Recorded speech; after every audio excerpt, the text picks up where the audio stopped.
भुवः स्वः तत्सवितुर्वरेण्यं भर्गो देवस्य धीमहि धियो यो नः प्रचोदयात्। मैं अशोक कुमार त्रिवेदी महासमुंद का रहने वाला हूँ और मैं कुछ अपने गुरुवर के से साथ जो समय जो हम लोग को मिला हुआ उनके आशीर्वाद से भाग्यशाली हैं हम लोग, कुछ शेयर मैं करना चाहता हूँ कि गुरु की जो प्रेरणा है, गुरु का आशीर्वाद है, वो कितना फलदायक होता है। क्योंकि हमारे पूज्य पिता श्री केदार प्रसाद त्रिवेदी जो स्टेशन रोड में वहाँ पे रहते थे, साथ में ही रहते थे उनके साथ में, और वो गायत्री के उपासक, पुराने उपासक वो रहे थे 1965 से रहे। और पंडित बाला प्रसाद के शर्मा के उनके मतलब बताए मार्ग पर वो चलते रहे और विशेष उन्होंने ही गुरु जी से उनको मिलवाया। और जून में जो 1965 जून में गुरुदेव से बाबूजी की उनकी मुलाकात हुई। हमारा बिजली का कारखाना भी था उस समय और जो बंद हो गया, आर्थिक स्थिति बहुत खराब थी। और इससे हम गुरुवार के पास में जब वहाँ गए, वहाँ से मुलाकात हुए, मुझे अच्छा वो दिन याद है, तब मैं 10 वर्ष का था और बहुत अच्छा मतलब मैंने यही लगता था उस समय। और उतनी तो हमारी बचपना बुद्धि थी, पढ़ने लिखने में बहुत कमज़ोर था मैं और कोई उतना मेरे ऊपर में वो नहीं था मैं। और मेरे सब भाई बहन लोग अच्छे पढ़ते लिखते थे, उनको बुद्धि अच्छी थी उनकी, लेकिन मेरा शुरू से मेरा मानसिक विकास जो था बहुत ही कमज़ोर रहा। अतः इसके पश्चात बाबूजी ने अपने परिवार के बारे में बताया, गुरुजी को हमारे बारे में बताया, तो उन्होंने ध्यान से ही देखा और कहा कि भाई इसकी आप चिंता न करें, आपका परिवार जो है आप हमारे उस पर आ गए हो, अब आपको हमारे रहते तक कोई आपको चिंता करने की कोई ज़रूरत नहीं है। और उनका आशीर्वाद हमको हम गायत्री माता से प्रार्थना करेंगे और हम आपको बराबर उसका आपको लाभ मिलेगा। आप गायत्री मंत्र करिए, माता का ध्यान करिए, पूजा करिए, ऐसा उन्होंने बाबूजी को समझाया। बाबूजी इधर मेरे को बोलते थे कि तुम भी कुछ करो, मैं करता नहीं था, लेकिन बहुत उनके डांटने से बोलने से उनका मैं उनकी बताया गुस्से में बैठ जाता था। फिर इतना आदत थी मेरी कि मैं बराबर सफ़ेद के लाल फूल लेके आता था जा कर के और बाकायदा नहीं करता था, भाई पूजा जो भी बनता था करता, लेकिन कम करता था, लेकिन करता था अनमने ढंग से। फिर भी हो जाता था स्कूल में, तो भी मेरे को ये लगता था। तो उसी से बाबूजी हमारे बहुत चिंतित रहते थे। तब उन्होंने हमारे गुरुदेव को चिट्ठी लिखा और उन्होंने कहा कि भाई देखो भी ऐसा ऐसा बात है भाई, और हम ये बड़ा लड़का है और कैसा होगा इसका भविष्य। तब उन्होंने उनकी फिर चिट्ठी आई कि आप इसकी चिंता ना करें और ये पढ़े तो ठीक, ना पढ़े तो ठीक, जो कर रहा है करने दीजिए इसे, इसकी आपको बिल्कुल विशेष चिंता करने की कोई आवश्यकता नहीं। और आप उसे समझा दें। तो उन्होंने मेरे नाम से भी एक पत्र लिखा कि चिरंजीव अशोक, हमें बहुत दुख लगा कि तुम पढ़ाई नहीं करते हो, तुम पढ़ाई करो और माता गायत्री का ध्यान करो, यहाँ से दोष परिमार्जन हम सब पूरा करेंगे तुम्हारा। और दूसरी चीज़, हम ये मत करना सोचना कि तुम कर रहे हो तो हमको पता नहीं चलेगा, हमको सब पता चलेगा, हम दिव्य दृष्टि से हम देख रहे हैं, ऐसा नहीं है कि हमको मालूम नहीं पड़ता। और हमारा आशीर्वाद तुम्हारे ऊपर सदा रहेगा और इसके लिए हम माता गायत्री से तुम्हारे लिए विशेष प्रार्थना करें। उसका परिणाम ये रहा कि मैं आज तक मतलब बढ़िया से मेरा समय भी कटा, फेल भी हो गया, जो भी रहा, लेकिन ज़्यादा पढ़ाई भी नहीं कर पाया मैं। उसके बावजूद भी मेरे को बैंक में भी नौकरी लग गई, स्टाम्प टिकट बेचता था, सब करता था, लेकिन बैंक में जब लग गई नौकरी, स्थायी नौकरी, तो उससे मेरे को बहुत अच्छा लगा। आज उनके आशीर्वाद से घर परिवार मेरा सब बढ़िया हो गया, मेरा घर भी बन गया, सब कुछ अच्छा हो गया है।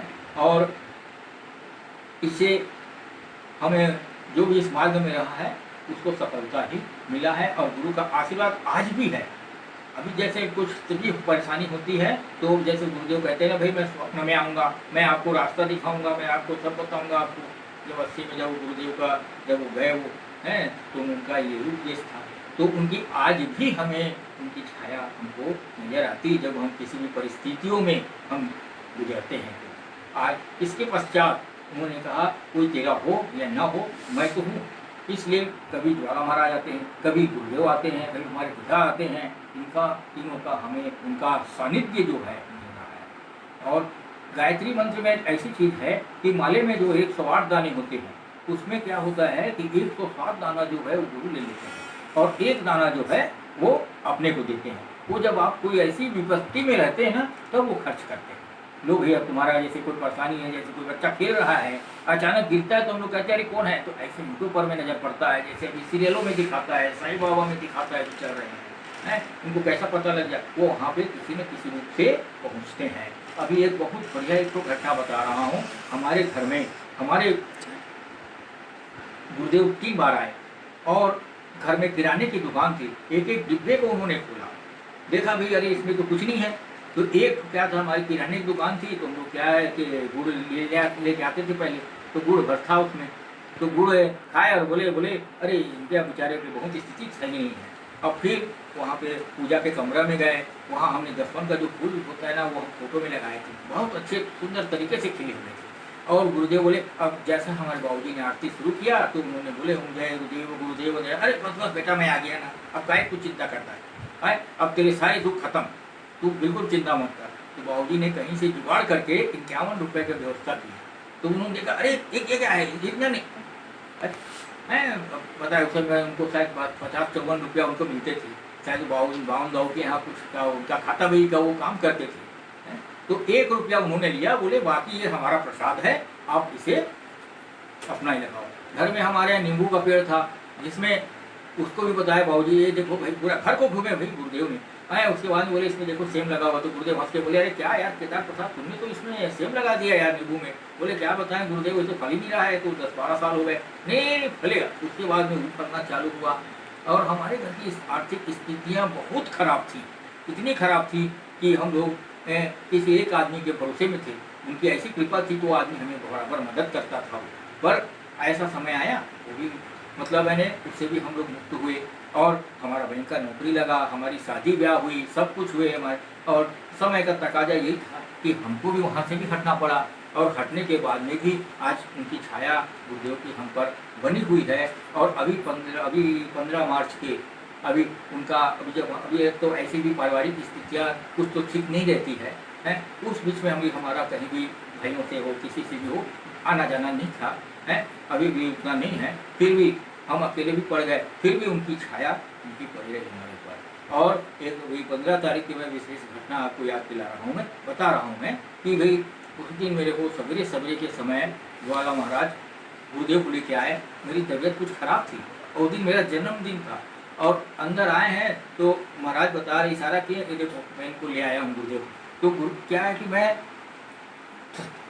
शाम की मैं आरती करता हूँ, बाकायदा रोज का 24 माला का जाप होता है मेरा, इसलिए क्या है कि मेरा मतलब मैंने उनके ऊपर में ज़्यादा मेरे को विश्वास रहता है गुरु के ऊपर में। तो गुरुदेव को क्या हुआ, ज्वाला महाराज आगे निकल गए गली से, लेकिन गुरुदेव क्या किए मेरे पूजा कमरे में गए, उन्होंने आरती किया बढ़िया है, और 3-4 लोग 5-6 लोग जो भी गायत्री गंगा जल का जो चल रहा था वो मेरे पर में आके गंगा जल छिटे हैं वहाँ पे वो लोग, अब बाकायदा पूजा वूजा करके गए और मेरी नींद खुल गई। मैं उस दिन से बहुत गदगद हुआ। तो गुरुदेव का ऐसा ही एक तो कई ठो वाक्य हैं, कई ठो चीज़ें हैं, वो किसी न किसी रूप में खड़े होते हैं। आप लोग भी गायत्री मंत्र पढ़िए, आप उसका लाभ मिलेगा। गुरुदेव के साथ में 24 बार जो गायत्री मंत्र एक तो है, उसको आप निकाल लेंगे यूट्यूब से तो उसमें निकलता है, उनके साथ पढ़ेंगे तो आपको 24,000 गायत्री मंत्र का फल मिलता है, जो एक अश्वमेध यज्ञ के बराबर है।